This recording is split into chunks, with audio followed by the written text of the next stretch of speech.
Alors, mesdames et messieurs, bonsoir. Bienvenue sur le journal de 22 heures. Au programme ce soir, la conclusion de nombreuses affaires qui vous ont tenu en haleine cette semaine. Rubrique animaux d'abord, avec l'oiseau mystérieux de la nuit, espèce reconnaissable par ses cris concentrés entre 3 et 4 heures du matin. La raison de ceci n'a pas été mise en évidence, malgré des enquêteurs de qualité qui l'ont traqué à plusieurs reprises. Il a pour l'instant été identifié qu'il y a 2 protagonistes qui se répondent. Nous sommes toujours à la recherche du sujet de leur débat.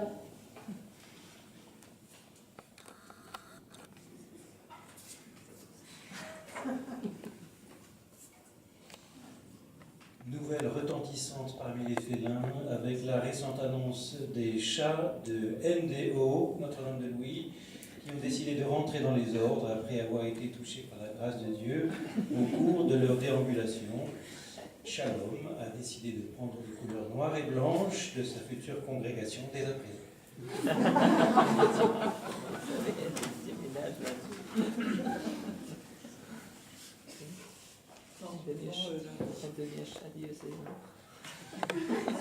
Une affaire considérée comme résolue par la police avec le démantèlement d'un réseau complexe de cartels imbriqués. Le préfet de police rapporte notamment l'implication de dealers d'un cartel de colle et de scotch, ainsi que d'un cartel de vendeurs de patates. L'affaire a pu être résolue en remontant d'après la lettre de menace reçue par Violetta. Violetta qui est une militante et photographe engagée pour la libération des patates. Nous avons eu la chance de la recevoir à notre antenne il y a 2 jours. Nous vous proposons de visionner à nouveau un extrait de cette interview passionnante.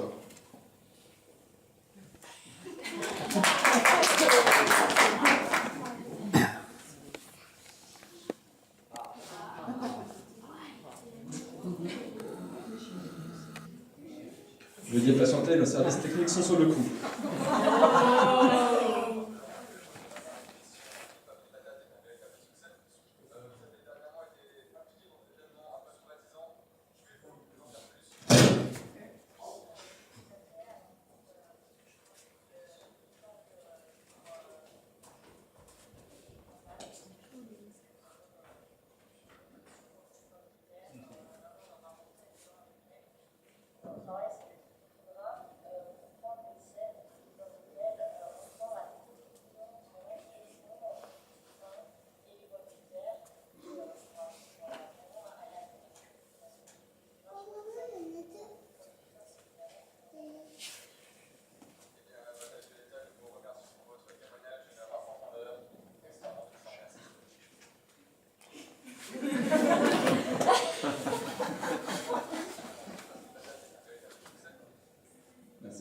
Pour nous excuser du problème technique, voici un petit tour de magie.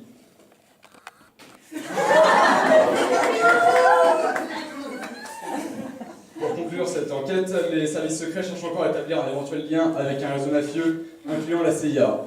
Le nom de code de Big Boss a été cité par plusieurs témoins.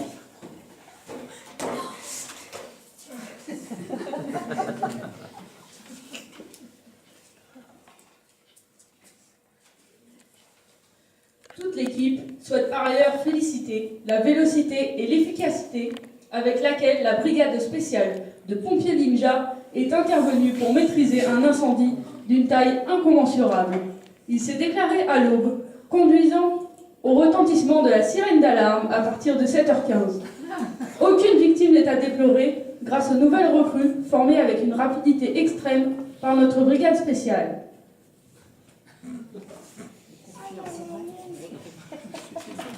C'était ça que...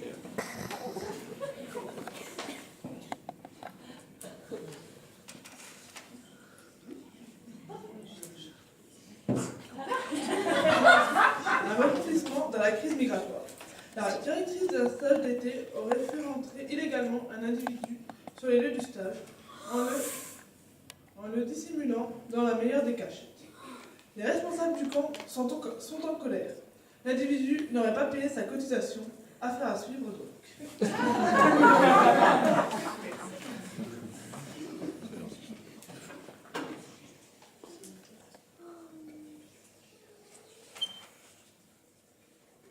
Rubrique People, enfin, avec un sujet qui a fait parler de lui cette semaine. Mais quel âge a donc la directrice?